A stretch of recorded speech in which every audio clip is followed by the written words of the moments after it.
In this tutorial, we will deploy our app to Azure Kubernetes cluster, that is AKS. So go to the Azure account and go to the Kubernetes services. Probably you won't see any AKS service there as you may have to create it. So add a Kubernetes cluster to your Azure account. In the create Kubernetes cluster screen, select the resource group and give your Kubernetes cluster a name. I have named it as my AKS. Select the node count as 2 as it will be very optimal selection. So there will be 2 worker nodes in the cluster.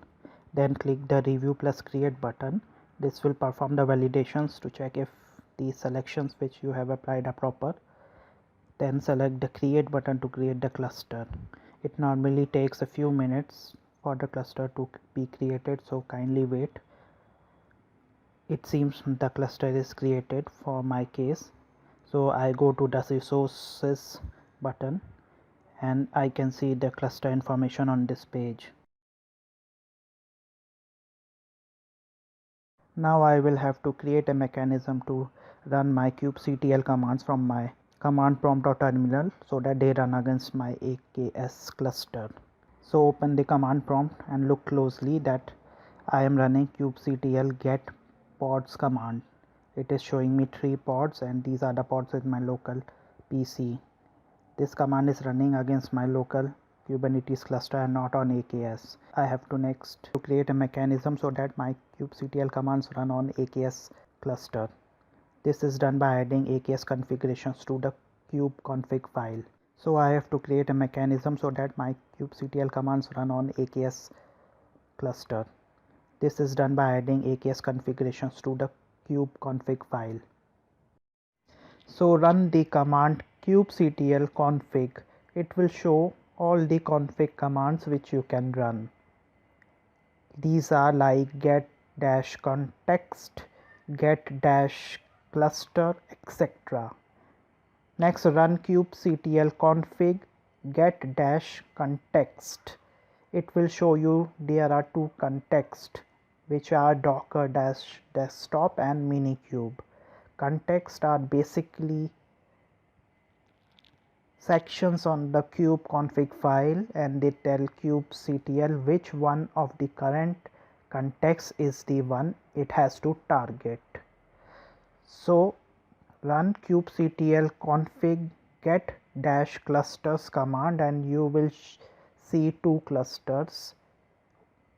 My task is to add a new context for my AKS cluster so that I can run kubectl commands on my AKS cluster from my command prompt window.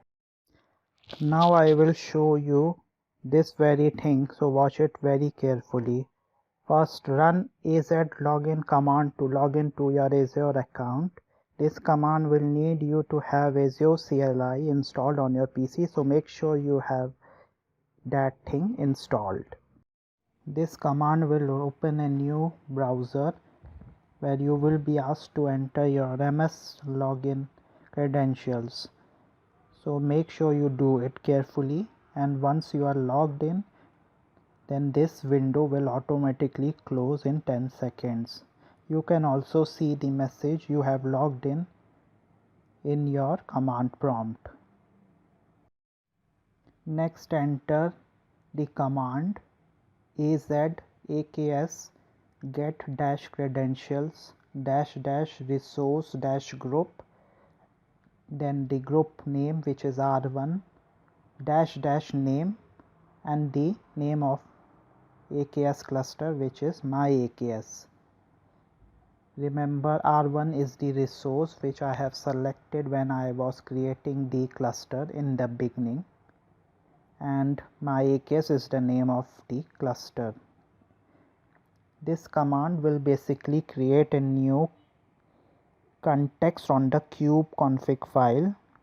This context will be chosen as the current context, and now when you run kubectl commands they will run against your AKS cluster.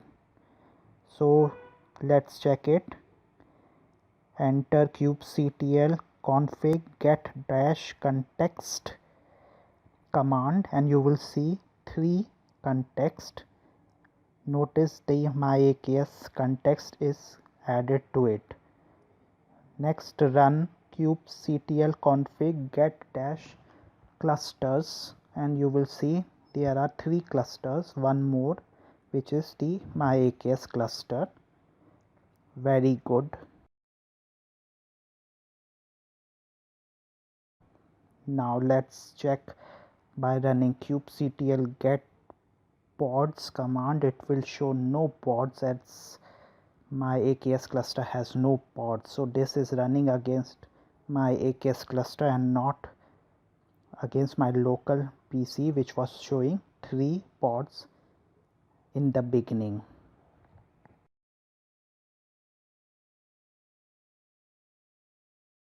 Now we have come to the final and most exciting part of this tutorial, where I will be deploying an app to my AKS cluster. There is a YAML file given on the MS Docs, and I will be providing its link to you in this tutorial description. So what I do is this: I copy this YAML file and create a new file in my some directory in my local PC and name this file as myfile.yaml and paste all the codes there and save it. So before that, let us see what this file contains. It has 2 deployments and 2 services. The deployments will be creating 2 pods, and these 2 pods will be creating 2 containers, and each of these containers will be running one app. Okay, so let us see this file and examine what it contains. This is the deployment and this is the service. This is another deployment, this is another service. So 2 services and 2 deployments. Then there are replicas. Replicas means pods, so I specify one pod for this deployment, and there is the container which will be running inside this pod. Check out the image. This image will be the image of the app that will be downloaded, or you can say pulled, by AKS. The image is residing on Microsoft Container Registry, also known by short name MCR. So this is the name of the container, which is the next container. This is another container that will be created by another deployment, and there is another app images for this container. The service has a selector to target deployments, so 2 services will target each of the deployments.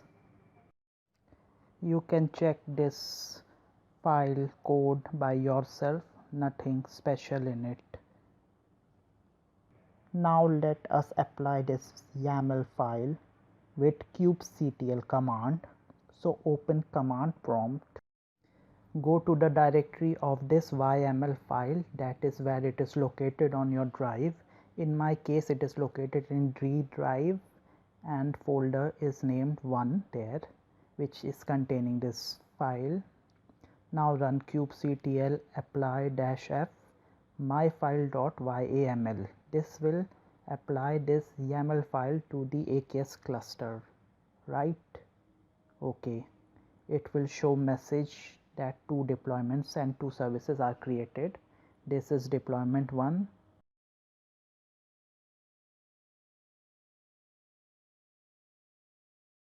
this is service 1, this is deployment 2, and this is service 2.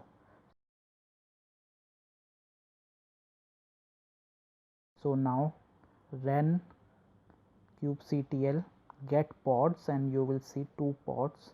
Remember, it was earlier showing no pods, but now 2 pods are created by the deployment on my AKS cluster. Looks perfect. So next run kubectl get services command. It will show you 3 services.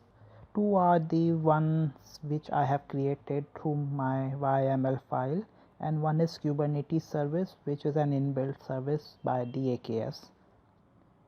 So you can see that one service is named Azure-Vote-Front service. It has its external IP. External IP of a service is created after a few minutes time. So if you don't see it, then kindly wait and run the command once again, and this time you will definitely see the external IP. So copy this external IP and paste it on your browser. Okay, I am pasting it. Oh, looks great. The app has opened on the browser very well. See, the IP of the service is calling the pods, and the container running our app is executed very well. Clicking the cats button will increase the cats count, and clicking the dogs button will increase the dogs count, and it is working very well. Reset button will make them 0 once again, and the app is working very well. So everything seems to be working just fine. So now on the AKS page, go to the insights, where you can find quite a number of informations about your Kubernetes cluster.